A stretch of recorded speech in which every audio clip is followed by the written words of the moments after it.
প্রকৃতির এক মায়াবী রূপ নিয়ে জেগে ওঠে আমাদের এই বাংলাদেশ। চারদিকে সবুজের সমারোহ, আর তার মাঝে কৃষকের কর্মব্যস্ততা। ধানের কচি চারাগুলো যেন বাতাসের তালে তালে দুলছে, নতুন এক সম্ভাবনার কথা বলছে। গ্রামের এই শান্ত মেঠো পথ আর দুই ধারের ধান ক্ষেত আমাদের শেকড়ের কথা মনে করিয়ে দেয়। রোদ বৃষ্টি মাথায় নিয়ে যে মানুষগুলো আমাদের অন্ন যোগান দেয়, তাদের জীবনে এই মাটির সাথেই বাধা।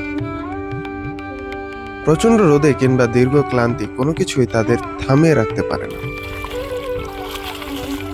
হাতের ওই লাঙল আর নিড়ানি যেন তাদের জীবনের অবিচ্ছেদ্য অংশ।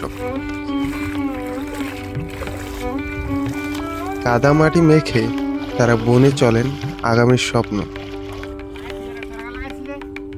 একে অপরের সাথে ভাগাভাগি করে নেওয়া কাজ, দুপুরের রোদে গাছের তলায় একটু জিরিয়ে নেওয়া, এই তো সাদামাটা জীবনের প্রকৃতির আনন্দ।